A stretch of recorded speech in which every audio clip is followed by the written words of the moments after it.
রমজান মানে হলো রোজা রাখা, তারাবির নামাজ পড়া, আর সাহরি খাওয়া, ইফতার খাওয়া, ব্যাস।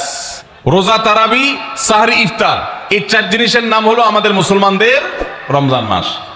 অথচ আমাদের প্রিয় নবী সাল্লাল্লাহু আলাইহি ওয়াসাল্লাম রমজান মাসে এই চার কাজের বাইরে আরো অনেক আমল, অনেক কর্মসূচি, অনেক কার্যতালিকা, অনেক আমলের তালিকা তিনি আমাদেরকে দিয়েছেন, যেটা আমরা মুসলমানরা অনেকেই জানি না।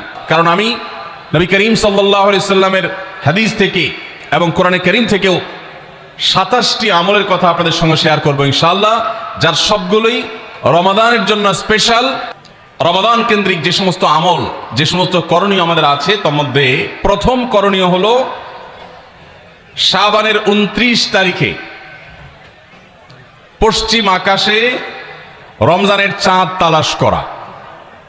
এটা একটা আমল। কোন দিন চাঁদ তালাশ করবেন? শাবানের 29 তারিখ।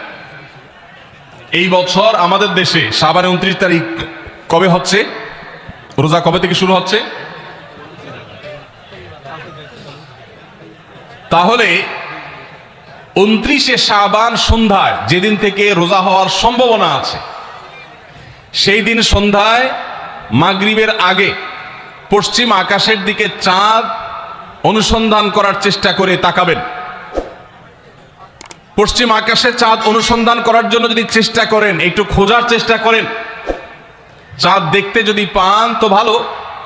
এমনকি যদি চাঁদ দেখতে নাও পান, চাঁদ দেখার চেষ্টা যে করেছেন, এর কারণ আপনার আমল নামাতে সওয়াব লেখা হবে, একটা সুন্নত আদায় করার সওয়াব। ভাইরা আমার,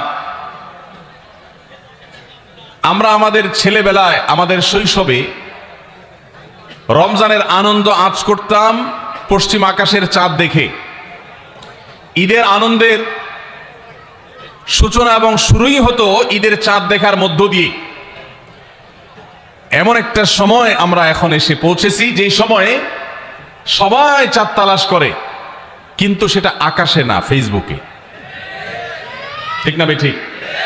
চাঁদ কি ফেসবুকে উঠে না আকাশে উঠে?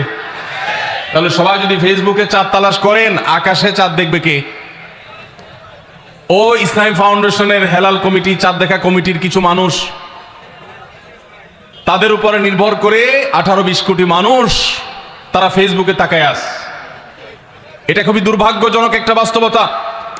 নবী করিম সাল্লাল্লাহু আলাইহি ওয়াসাল্লামের হাদিসটা আমরা লক্ষ্য করি, তিনি বলেছেন, সুমু লিরুয়াতিহি ওয়া আফতিরু লিরুয়াতিহি। তোমরা চাঁদ দেখে সিয়াম সাধনা করবে, চাঁদ দেখে রমাদান উদযাপন করবে, চাঁদ দেখে রমাদানের ইবাদত বন্দেগী করবে, আর চাঁদ দেখে তোমরা ঈদ উদযাপন করবে।